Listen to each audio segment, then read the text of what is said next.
Hai, 66 diena, pradėjo vėl lydai rinktis, tai puikios naujienos. Ir šiandien ką pasidariau, tai susisitapinau, susikūriau žinutės LinkedIn'o ir būtent, kad jas automatiškai siūstų, tai irgi atsirinkau būtent auditoriją. Tai Sidnėjus, founderiai ir retailas, tai kurie jau turi būtent verslus. Taip, žinutė kalba apie tai, kad jokio mokesčio, jokio būtent retainerio, abonemento ir būtent noriu susikonektinti ir pratesti pokalbį iš esmės taip trumpai. Tai žinutė sukurta, tada reikia coverį pasikurti LinkedIn'o, tai irgi teko atsinaujinti. Taip, tai irgi automationą pasidariau. Jeigu pasiteisins, ne, arba kaip pasiteisins, galėsiu padaryti atskirą video, kokią sistemą naudojau, o būtent kas veikia, kas neveikia, ir galėsim greitai prasibėgti, bet irgi vienu žingsniu jau arčiau esu.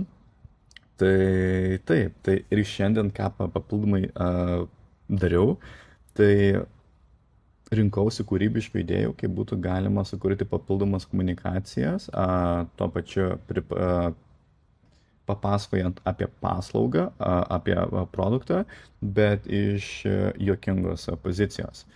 Tai irgi rašiausi, įsirašinėjau būtent tokiu, ruošiausi iš esmės pristatymą klientui tokį kaip pitchą, ką būtų galima toliau daryti, jau kai pasikursime būtent banerių strategiją ir kaip galėsime būtent toliau komunikuoti. Tai ten dar trūksta, dar laiko reikia investuoti į tai, bet irgi šiandien buvau pradžia, būtent iš tiek rimčiau pažiūrint pilnai paruošiant strategiją ir būtent šiek tiek įdedant daugiau darbo tai ir energijos.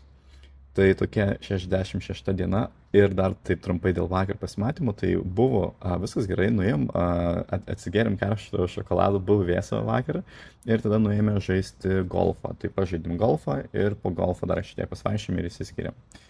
Tai taip, 66 diena, 1 milijonas, dar liko 24 dienos, tai irgi jis vėl grįžta antra, trečia pavara būtent į ritmą. Ir taip, dar šiandien laukia keletą susitikimų. Tai irgi bus įdomu, kaip jie pasibaigs, ar atsiras klientas ar ne. Tai taip, 66 diena, ačiū, kad toliau žiūri ir palaikai ir iki pasimatymo, jeigu kyla klausimų, gali rašyti. Iki.